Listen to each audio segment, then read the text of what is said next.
searching for a spark. He knows he wants a sequel, but his mind goes dark. Maximus spawned, but Rome is still standing. We'll use that kid as a Maximus standing. Dust off the sand, sharpen the blade. A sequel is a sequel, or the really gets made. It's the same old fight. Under Rome goes you, Ridley's out of ideas for Gladiator 2. Dust off the sand, sharpen the blade. A sequel is a sequel, or the really gets made. It's the same old fight. Under Rome goes you, Ridley's out of ideas for Gladiator 2.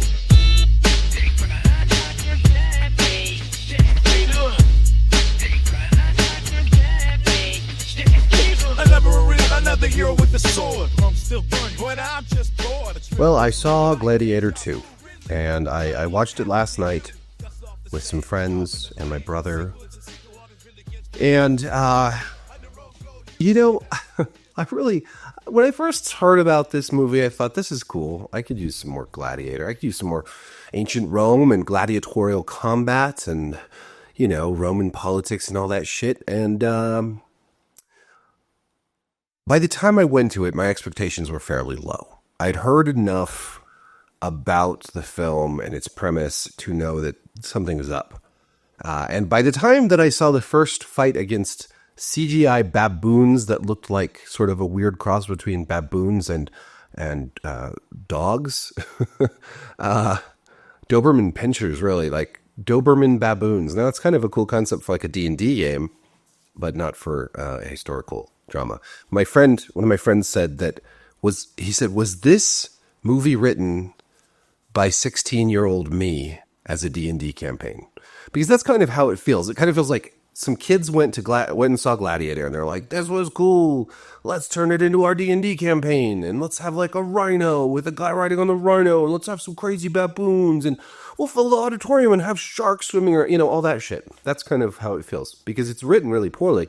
It's written like it was, you know, like a couple of 15-year-olds got together and wrote this movie, pretty much lifting the bulk of the first film's story and imprinting it on this one. So it's not really a sequel so much as it is the same movie with a few new characters, and like, but everything really, even the very last scene is the same, with the hand touching the wheat field, you know, and the song. It's the same.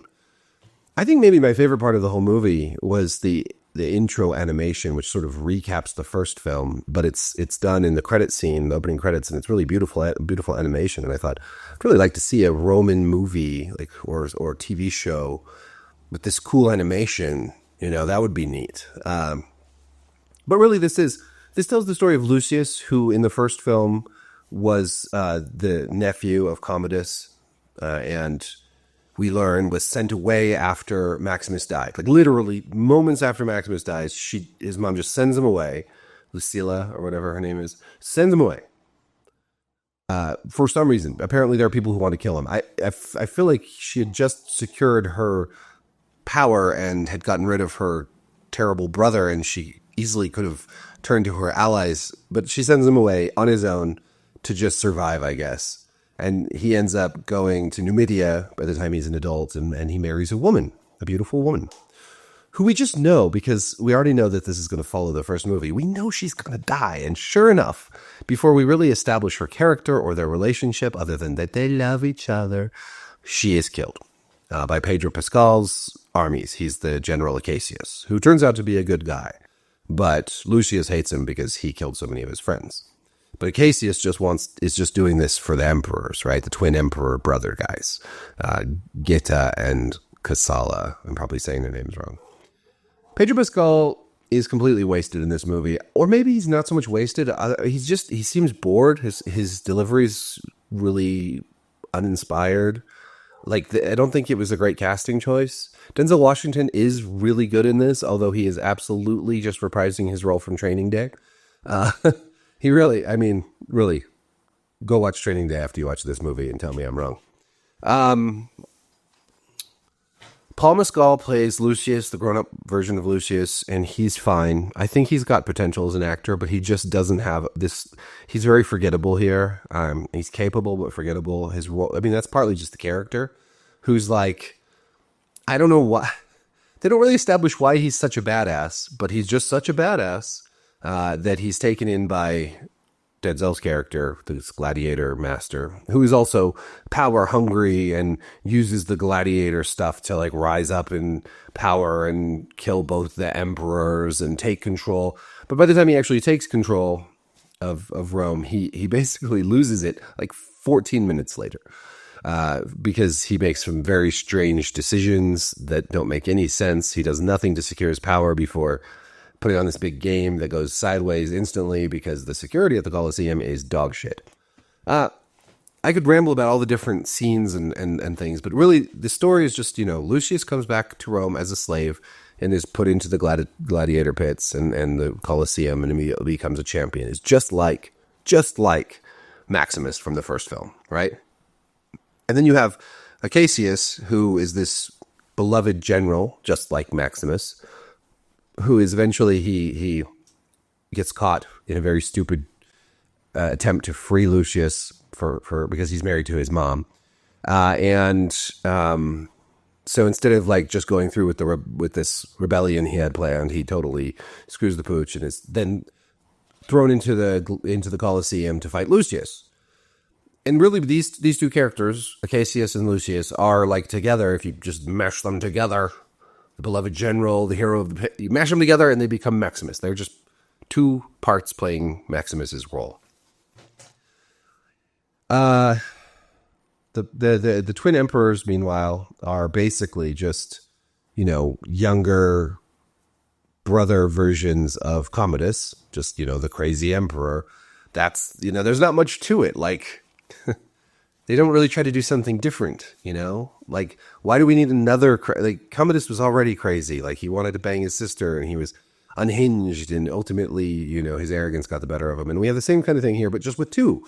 And one is more crazy than the other. And there are some good moments with these two, but the movie never really gives us a lot to go on in terms of, like, what exactly are they doing to make the people so upset? Like, they don't show a lot of what's going on that makes them so bad. I mean, it seems like things are pretty okay. They're winning wars. They show some starving people in the streets at one point, but for the most part, the Romans seem fine. And they just don't do a lot to establish these characters as villains. And in fact, I think at times they were pretty sympathetic in maybe unintentional ways. And I liked the one emperor, the younger. Well, they're twins, but he's the smaller one. He has a monkey named Dondus, who he appoints to the first consul of Rome, and I really thought Dondus was maybe the strongest character in the movie, and I was rooting for him. For one thing, because he wasn't a CGI monkey. He was the one animal in this goddamn movie that wasn't CGI.